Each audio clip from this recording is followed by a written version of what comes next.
अब राधा जी का भाई था, उसने कहा कि हमारे पास बॉल है, और यहाँ कन्हैया ने कहा कि हमारे पास बल्ला है, चलो हम लोग गेंद खेलने के लिए चलते हैं, काली दहन करने के लिए भगवान चले।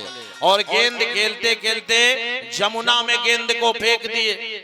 अब सारे ग्वाल बाल कहने लगे कन्हैया अब हम लोग क्या खेलेंगे।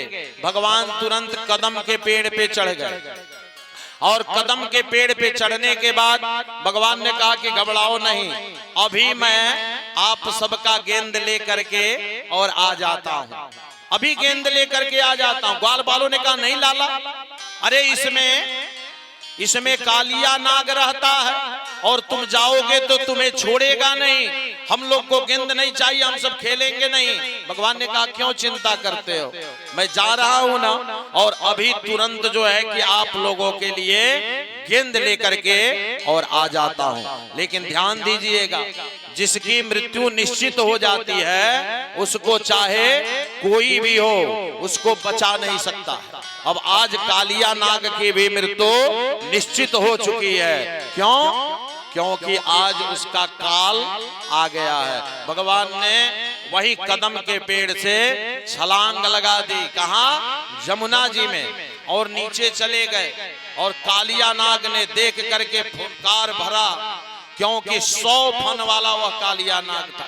उसने फुफकार भरा, भगवान जो है गए और जा करके कालिया नाग के मस्तक पे इतने जोर से मुष्टिक अपना करके और मुष्टिक का प्रहार किए कि कालिया नाग के मुख से रक्त आने लगा।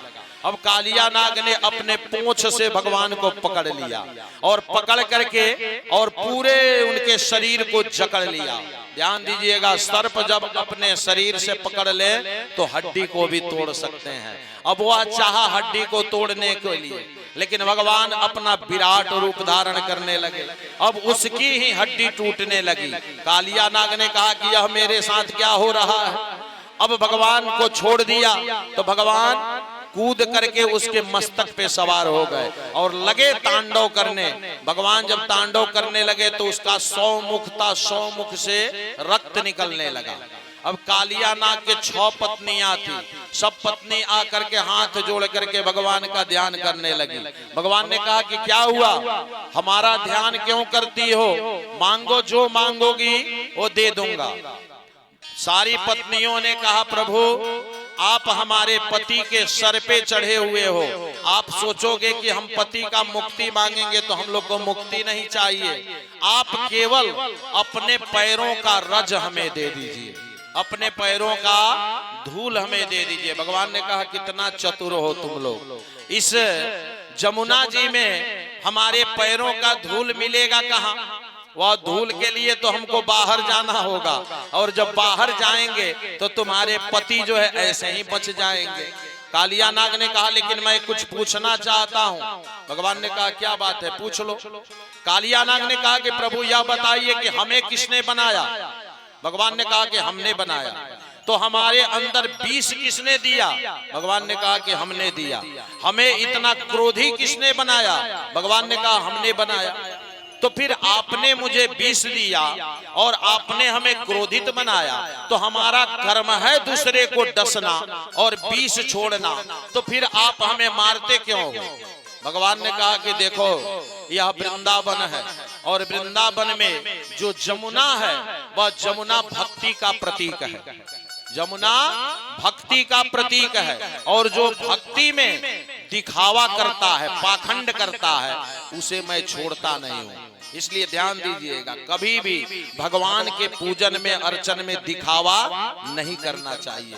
भगवान ने कहा यह जमुना भक्ति का प्रतीक है, और भक्ति में कोई दिखावा करता है, पाखंड करता है, तो हम उसे कभी कदापि नहीं छोड़ते हैं।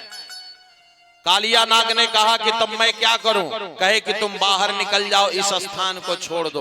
कालिया नाग ने कहा कि गरुड़ जी महाराज ऊपर से देखते रहते हैं, और जैसे मैं निकलूंगा हमें खा जाएंगे, मार डालेंगे।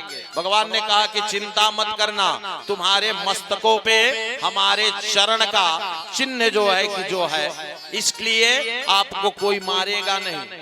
जो भगवान के भक्त होते हैं उन्हें कोई दुनिया में नहीं मारता है। क्यों?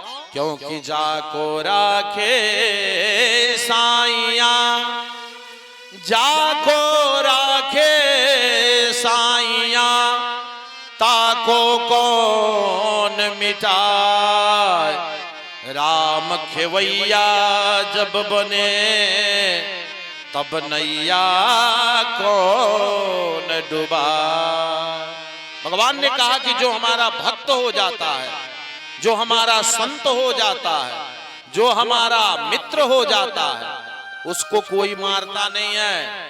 कालिया नाग को कह जाओ गरुड़ जी तो तुम्हारा पूजन करेंगे, तुम्हें मित्र बना लेंगे। और कालिया नाग वहां से जमुना जी से निकला और निकल करके दूसरे स्थान पे चला गया। बोल दे वृंदावन बिहारी लाल की।